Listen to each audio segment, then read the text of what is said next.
नमस्कार, cause list में आपका स्वागत है। मैं हूं आपके साथ अनुराग सिंह। मंगलवार को देश की अदालतों में क्या कुछ बड़े मामले सामने आने वाले हैं, इस कार्यक्रम में देखेंगे।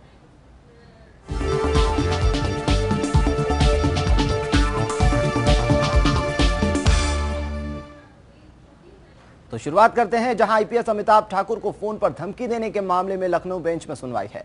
लखनऊ पुलिस जल्द ही मुलायम सिंह यादव की आवाज के नमूने भी लेगी। मामले की जांच कर रहे सीओ कृष्णानगर दिनेश सिंह ने कोर्ट के सामने अपनी रिपोर्ट पेश की है।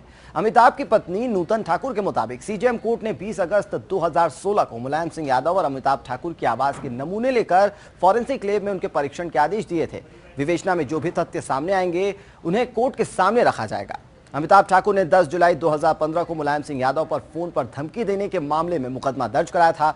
हजरतगंज थाने पुलिस में इस मामले में अक्टूबर 2015 में अंतिम रिपोर्ट लगा दी थी। इसके बाद मुकदमे की पुनर्विवेचना का आदेश हुआ और मामला हजरतगंज से लेकर सीओ कृष्णानगर को ट्रांसफर किया जा चुका है। सीजेएम कोर्ट ने इस मामले में सुनवाई के लिए 24 अप्रैल यानी कि आज की तारीख तय की है।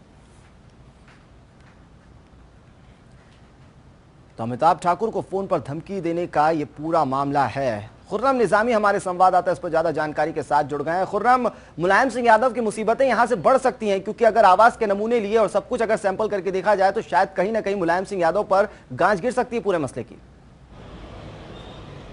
आज ये बिल्कुल देखिए, पूरा मामला अगर आप गौर करें तो जिस तरीके से धमकी मिली थी अमिताभ ठाकुर को गायत्री प्रजापति के मामले में, उसके बाद से उन्होंने सीजेएम कोर्ट में एक केस फाइल किया था। उसके बाद 2 बार कह चुकी है कोर्ट कि आप आवाज़ का नमूना फाइल करें, और अमिताभ ठाकुर खुद कह चुके हैं कि मैं तैयार हूँ अपना वॉइस सैंपल देने के लिए, लेकिन पुलिस उनके आयोग के पास आते नहीं है।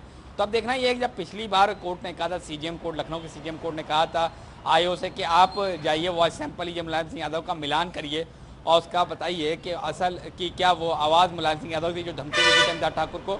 लेकिन आज वो बताना आयोग को क्या वॉइस सैंपल लिया गया है कि नहीं लिया गया। अगर लिया गया है तो उसकी जांच के नमूने उसकी जांच के भेजे कि क्या कहाँ पर उसकी क्या उसकी प्रगति है, और अगर नहीं लिया गया तो क्यों नहीं लिया गया।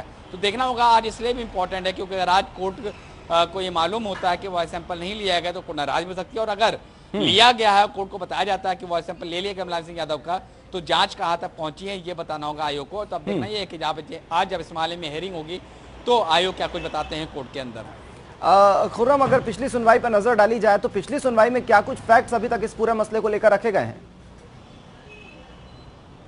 देखिए, पिछले हेयरिंग जब हुई थी तो उसमें कोर्ट ने कहा था कि आप वॉइस सैंपल लीजिए मुलायम सिंह यादव का, जो कि पूर्व राष्ट्रीय अध्यक्ष हैं और पूर्व मुख्यमंत्री हैं उत्तर प्रदेश के। उनसे कहा गया था कि आप मुलायम सिंह यादव का वॉइस सैंपल लीजिए और मिलान करिए, जो अमिताभ ठाकुर की आवाज़, उनकी आवाज़ और जो उन्होंने रिकॉर्डिंग करी थी धमकी की, उसमें आवाज़ मिलान करिए और बताइए कि क्या वो मुलायम सिंह यादव की आवाज़ थी कि नहीं आवाज़ थी। उसके बाद हम आगे बढ़ेंगे। लेकिन दिक्कत इस बात की है कि ये दूसरी बार कहा गया था पिछले हेयरिंग में, लेकिन वॉइस सैंपल कभी लिया गया नहीं था। तो उसकी एक वजह ये भी हो सकती थी कि तब समाजवादी पार्टी सत्ता में थी, शायद वजह से मुलायम सिंह यादव पहुंचने में थोड़ी दिक्कत आ रही होगी आयोग को।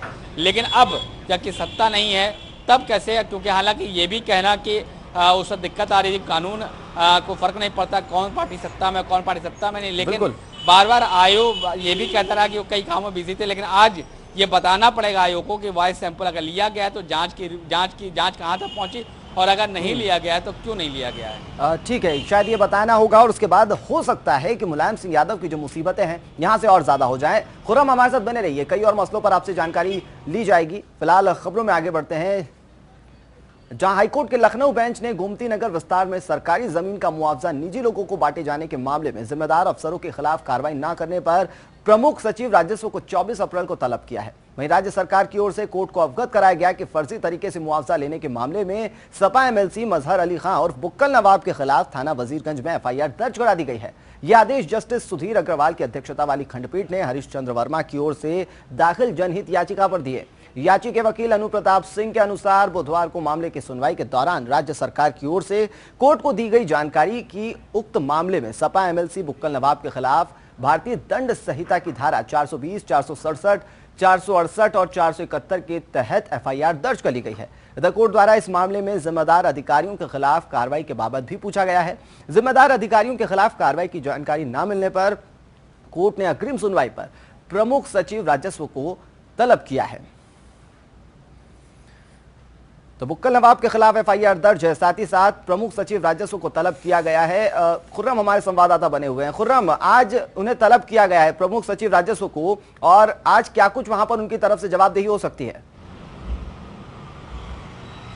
देखिए, बड़ा इंटरेस्टिंग मामला है कि कैसे कोई एक शख्स गोमती नदी को अपनी बपौती बता सकती है, अपनी मिल्कियत बता सकती है और उस पर कंपनसेशन भी लेती है अगर उस पर कुछ काम होता है तो। जी। एक दौर का कंपनसेशन ले चुके हैं बुक्कल नवाब जो सफाई मिलती हैं, और दूसरे दौर का कंपनसेशन लेने वाले थे, तभी ये PIL फाइल होती है, उसके बाद कंपनसेशन नहीं दिया जाता, कोर्ट उस पर रोक लगा देती है और ये भी कहती है कि ये आपराधिक मुकदमा प्रतीत होता है, लिहाजा उन पर FIR दर्ज कीजिए। किस तरीके से हमने फोर्जरी और डॉक्यूमेंट्स किया, इस पर जो DM का जो हलफनामा आया था उसमें साफ कहा था कि हमारे तो कोई फोर्जरी नहीं हुई है। तो आखिर फोर्जरी कैसे हुई, कहाँ हुई और किस तरह कंपनसेशन बुक्कल नवाब को दिया जाना था। पिछली हेयरिंग में कहा गया था उन पर FIR दर्ज करी, FIR दर्ज हो गई है और आज प्रमुख सचिव राजस्व को बताना है कि आगे वो एक्शन क्या ले रहे हैं, उन अधिकारियों पर क्या एक्शन लिया जा रहा है जो कि उन पर कंपनसेशन देने के लिए आमादा दिख रहे थे और उन्होंने बाकायदा इसके लिए पूरा प्रपोजल भी बना लिया था। अगर कोर्ट हस्तक्षेप ना करता तो शायद एक बार फिर मुआवजा बुक्कल नवाब को दे दिया गया होता। तो आज देखना है कि प्रमुख सचिव राजस्व क्या बताते हैं कि वो जो अधिकारी जो इस काम में संलिप्त थे उन पर क्या कार्रवाई हुई और साथ ही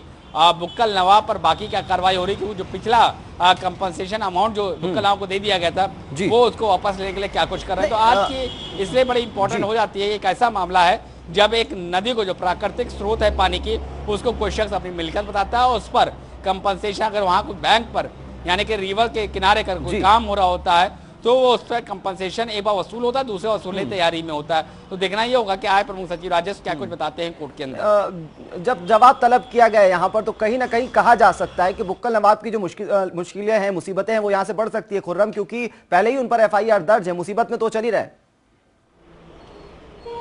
जी बिल्कुल, देखिए मुसीबत और बढ़ सकती है। FIR दर्ज हो चुकी है और अगर प्रमुख सचिव राजस्व की रिपोर्ट में और इनके हलफनामे में ये बात आती है कि बुक्कल नवाब ने फोर्जरी करी है डॉक्यूमेंट्स में, तो एक बड़ा मामला था, जो एक और बड़ा मामला सामने आ सकता है। और देखना ये होगा कि आज जो प्रमुख सचिव राजस्व जो अपना हलफनामा देते हैं, जो जवाब दाखिल करते हैं कोर्ट में, उसमें क्या कुछ होता है, क्योंकि जो भी वो जवाब दाखिल करेंगे उसी के आगे की कार्रवाई क्या होगी कोर्ट सुनिश्चित करेगी।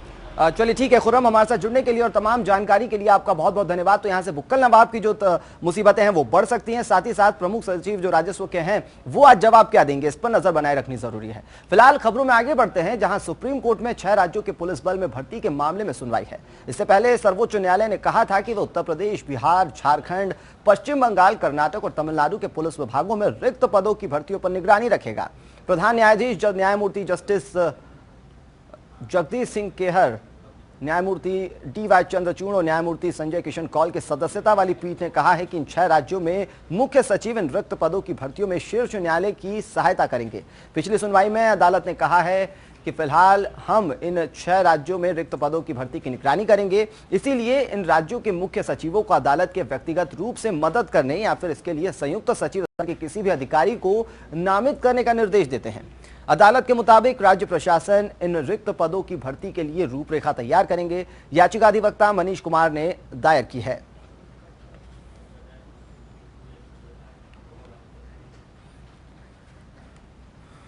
तो दिल्ली से विवेक हमारे संवाददाता इस पर ज्यादा जानकारी के साथ जुड़ गए हैं। विवेक, 6 राज्यों की जो भर्ती प्रक्रिया होगी इस पर सुप्रीम कोर्ट की तो नजर होगी ही, फिलहाल आज जो सुनवाई होनी है उसमें क्या कुछ अहम है?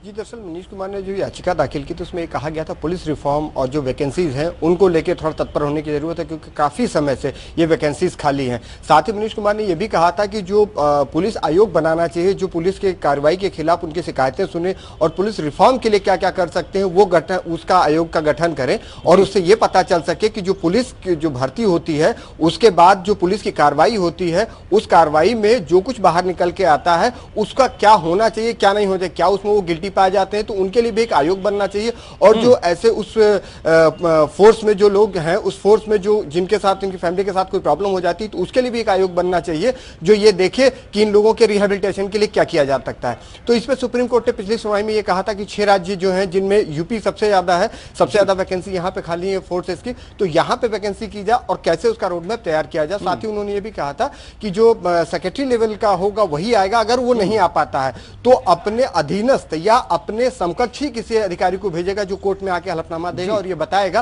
कि अभी तक उन्होंने जो स्टेटस देना था वो स्टेटस रिपोर्ट में क्या बोला है। विवेक, जानने वाली चीज ये भी है कि जब 6 राज्यों के सचिव स्तर के लोग इस पर अपना हलफनामा दाखिल करेंगे, इस पर अपना जवाब देंगे, तो फिर वहां पर जवाब क्या हो सकता है? कोर्ट के टेक्निकल टर्म्स में उसको क्या समझा जाएगा? सुप्रीम कोर्ट ने यही कहा था कि इतने पद रिक्त हैं और अभी भी इसके लिए जो राज्यों को था उसमें इसमें भर्ती कर देनी चाहिए थी, लेकिन वो अभी तक नहीं कर पाए हैं। तो अभी तक उन्होंने क्या किया है, मतलब अभी तक स्टेट्स का जो पूरा कंसर्न रहा है कि उन्होंने इन भर्तियों के लिए क्या कर रखा है, उसका एक स्टेटस रिपोर्ट देंगे। साथ ही ये देंगे कि उसमें रोड मैप क्या क्या तैयार करेंगे, क्योंकि सुप्रीम कोर्ट ने कहा था कि इन भर्तियों को जल्दी से जल्दी किया जाए। इसके अलावा भी 2-3 चीज और की मांग की थी, जिसको मैंने आपको पहले बताया कि उनके लिए उन्होंने क्या रोड मैप, क्योंकि ये काफी लंबे समय से वैकेंसी और भर्तियां नहीं हो पा रही हैं, तो उसी का हलफनामा दायर करके एक रोड मैप भी देंगे, जिसमें यह पता चल सके कि अभी तक स्टेट ने क्या किए हैं और जो उनकी मांग है उसके लिए उन्होंने क्या और क्या चीज किया है, वो अपने हलफनामे में देंगे। इसके बाद सुप्रीम कोर्ट इसके ऊपर डिसाइड करेगा कि आगे उनको और क्या डायरेक्शन देने या फिर कब तक का टाइम लिमिट देना है कि जब इसका जो इनकी वैकेंसी फुलफिल की जाए। चलिए ठीक है विवेक, आप हमारे साथ बने रहिए, कई और मसलों पर भी आपसे जानकारी लेती जाती रहेगी, लेकिन फिलहाल यहाँ पर एक अहम मामला, जहाँ पर 6 राज्यों की पुलिस भर्ती का ये पूरा मामला जुड़ा हुआ है। 6 राज्यों के सचिव तलब करेंगे जवाब, और उसके बाद किस तरह से आगे की सुनवाई होती है इस पूरे मसले पर, यह देखने वाली चीज है। इधर सुप्रीम कोर्ट आज हिंदी को अनिवार्य बनाने से संबंधित एक याचिका पर सुनवाई करेगा। यह याचिका बीजेपी नेता अश्विनी उपाध्याय ने दायर की है। इस याचिका में कोर्ट से स्कूलों में पढ़ने वाले क्लास 1 से 8 तक के सभी भारतीय छात्रों के लिए हिंदी को अनिवार्य विषय के रूप में पढ़ाने की मांग की गई है। विवेक, हमारे संवाददाता लगातार हमारे साथ बने हुए हैं। विवेक, एक और अहम मामला, जहां पर क्लास 1 से लेकर क्लास 8 तक के जितने भी बच्चे हैं उन्हें हिंदी अनिवार्य रूप से पढ़ाया जाए, इस मामले की पूरी प्रोसीडिंग कैसी होगी?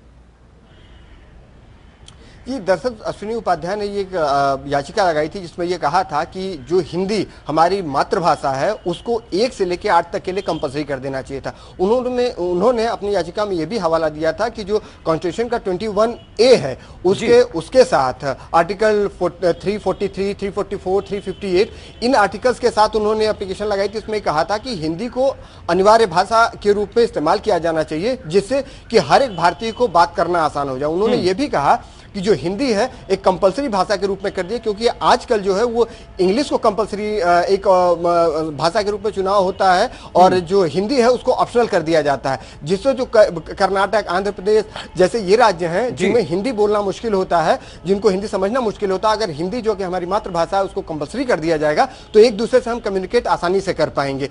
इसी का जिक्र करते हुए उन्होंने एप्लीकेशन लगाई थी। सुप्रीम कोर्ट ने भी ये कहा है कि हाँ, इस मामले पर सुनवाई करेंगे। अब आगे देखना होगा कि क्या होता है इसमें, क्योंकि अश्विनी कुमार ने ये कहा था कि जो स्टेट्स हैं उन स्टेट्स में 3 जो कि कॉन्स्टिट्यूशन में कहा गया था कि एक हिंदी कंपलसरी भाषा की जाए, इसके अलावा एक इंग्लिश और एक रीजनल लैंग्वेज जो स्टेट्स है जैसे महाराष्ट्र, कर्नाटका, आंध्रा जैसे जहां पे उनके रीजनल लैंग्वेज भी हो लेकिन हिंदी उसमें ऑप्शनल नहीं, हिंदी कंपलसरी हो।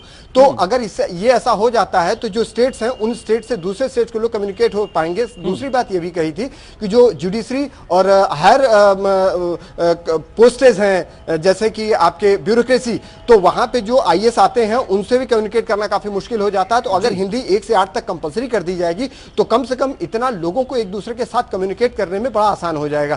खासतौर से उन्होंने कॉन्स्टिट्यूशन का ये भी जिक्र किया कि जब कॉन्स्टिट्यूशन को हम लोगों ने अपनाया था तो उसमें कहा गया था 15 साल तक 1965 तक के लिए इंग्लिश को कंपलसरी किया जाएगा, जिससे हम एक दूसरे को समझ पाए। लेकिन 15 साल के बाद इसको हिंदी को कंपलसरी किया जाएगा। कई सारी ऐसी चीजें हैं जो सामने रखी जा सकती हैं कोर्ट के। दिलचस्प ये देखना होगा कि जो तमाम फैक्ट्स आप बता रहे हैं, इसके अलावा और कौन कौन से ऐसे पहलू होते हैं जो यहां पर याचिकाकर्ता की तरफ से रखे जाते हैं और फिर सुनवाई किस तरह से होती है सुप्रीम कोर्ट में, ये भी एक देखने वाली चीज होगी। फिलहाल विवेक, आप हमारे साथ बने रहिए, कई और मसले हैं जिस पर आपसे जानकारी लेती जाती रहेगी। जहां पर सुप्रीम कोर्ट की अब बात करें तो यहां सोमवार को ऑल इंडिया जजेस एसोसिएशन बनाम भारत सरकार के केस में सोमवार को सुनवाई होगी। जनहित याचिका में ऑल इंडिया जुडिशियल कमीशन को नए तरीके से गठन करने की बात कही गई थी। साथ ही जुडिशियल अफसरों के सर्विस कंडीशंस को सुधारने की भी अपील की गई है। पिछली सुनवाई में अदालत ने समिति गठन करने से पहले कमीशन के टर्म्स ऑफ रेफरेंस को तय करने की बात कही थी।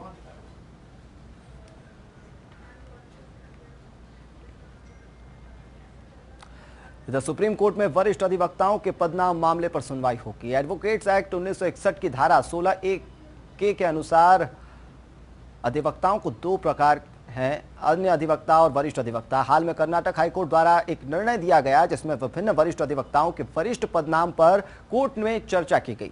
अदालत ने पाया कि सुप्रीम कोर्ट या एक हाई कोर्ट की सलाह दो पहलुओं पर केंद्रित होनी चाहिए। अधिवक्ताओं की योग्यता और कानून का विशेष ज्ञान या कानून का विशेष अनुभव याचिका वरिष्ठ अधिवक्ता इंदिरा जयसिंह ने दायर की है।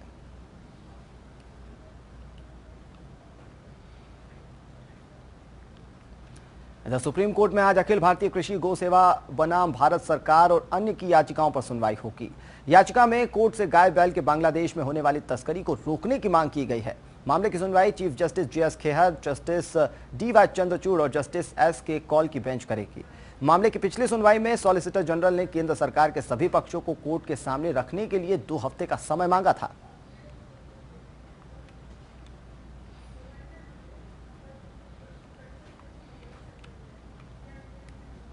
इधर सुप्रीम कोर्ट आज यूपी के मानसिक अस्पतालों से संबंधित एक याचिका पर सुनवाई करेगा। ये याचिका अधिवक्ता गौरव कुमार बंसल ने दाखिल की है। याचिका में कोर्ट से यूपी सरकार को राज्य के मानसिक अस्पतालों में रह रहे मरीजों को रिलीज करने के निर्देश देने की मांग की गई है, जो अभी तक अपनी बीमारियों के ठीक होने के बावजूद उत्तर प्रदेश के मानसिक अस्पतालों में बुरी जिंदगी जीने को मजबूर हैं। इसके साथ ही याचिका में यूपी सरकार को इस मामले में नीति बनाने के निर्देश देने की मांग भी की गई है।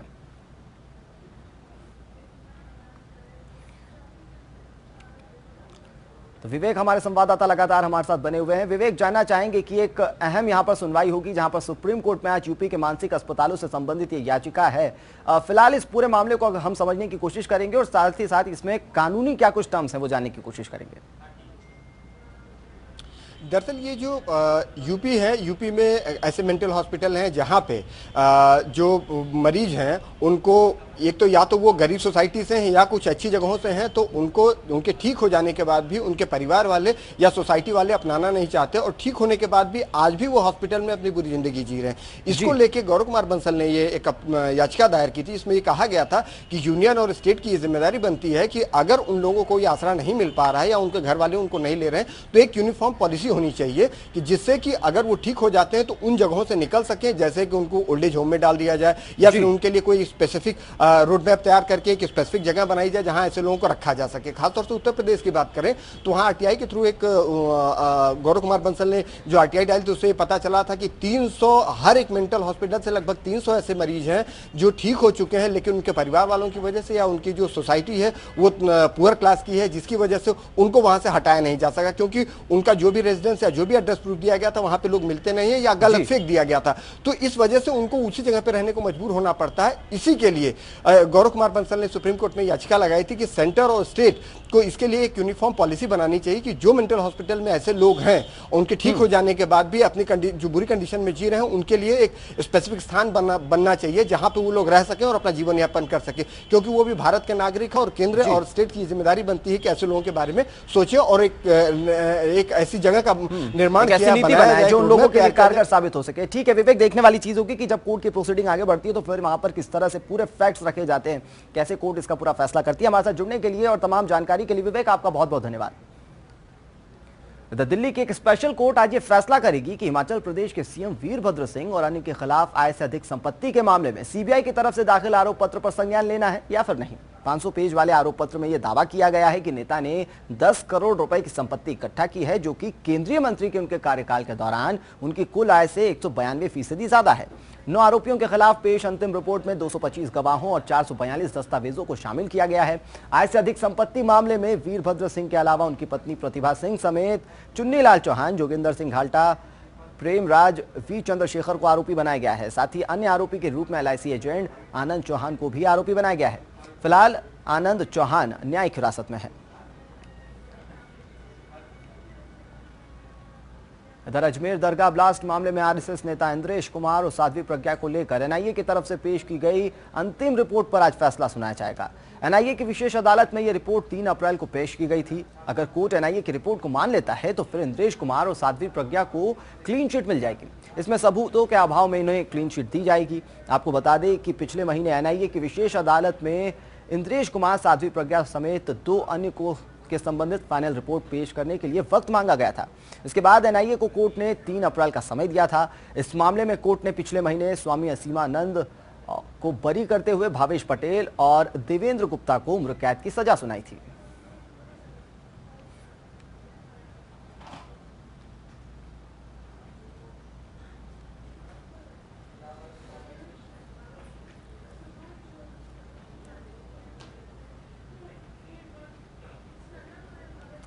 गर्मी के मौसम में लू के थपेड़ों और हीट स्ट्रोक से हो रही मौतों पर मुआवजे की मांग को लेकर दाखिल याचिका पर आज इलाहाबाद हाईकोर्ट में सुनवाई होगी। याचिका में नेशनल डिजास्टर मैनेजमेंट अथॉरिटी की गाइडलाइन लागू करने की मांग की गई है। कोर्ट ने याचिका को बेहद गंभीरता से लेते हुए 13 अप्रैल को हुई सुनवाई में संबंधित विभाग के प्रमुख सचिव को नेशनल डिजास्टर मैनेजमेंट अथॉरिटी की गाइडलाइन का अध्ययन करने का आदेश दिया था। साथ ही हलफनामा भी मांगा था। इसके साथ ही हाईकोर्ट ने प्रमुख सचिव को पूरी कार्य योजना के साथ 23 अप्रैल को तलब किया है।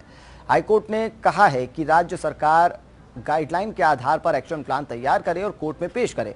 इलाहाबाद के अधिवक्ता अक्षय मोहिले की याचिका पर चीफ जस्टिस टीबी भोसले और जस्टिस यशवंत वर्मा की डिवीजन बेंच मामले की सुनवाई करेगी।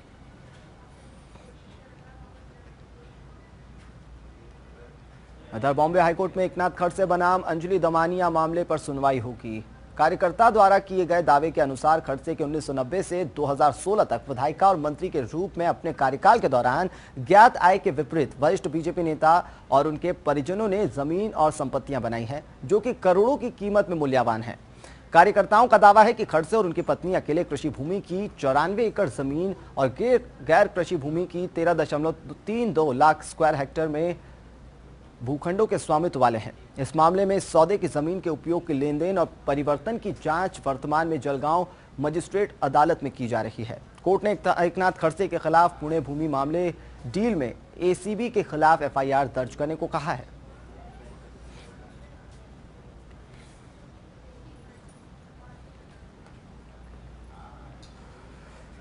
बॉम्बे हाईकोर्ट में जस्टिस बी.एस. कुलकर्णी की बेंच आज मेट्रो रेल परियोजनाओं के निर्माण के लिए मुंबई में करीब 50,000 वृक्षों को काटने के संबंधित मामले की सुनवाई करेगी। इस संबंधित याचिका में विभिन्न व्यक्तियों ने याचिका दायर की है। इससे पहले बॉम्बे हाईकोर्ट के चीफ जस्टिस मंजुला चल्लूर ने वकील से कहा था कि इंफ्रास्ट्रक्चर के विकास के लिए पर्यावरण को कुछ नुकसान झेलना ही होगा। कोर्ट इस बात को देखेगी कि मेट्रो से होने वाला नुकसान बहुत बड़ा है या फिर बर्दाश्त करने लायक। वहीं वन अधिकारी जितेंद्र परदेशी ने एक शपथ पत्र दायर कर कहा है कि एमएमआरडीए को ज्यादातर पेड़ों के प्रत्यारोपण के लिए निर्देश दिए गए थे, लेकिन कुछ ऐसे पेड़ भी हैं जो प्रत्यारोपित नहीं किए जा सकते, साथ ही इन्हें काटना जरूरी नहीं था।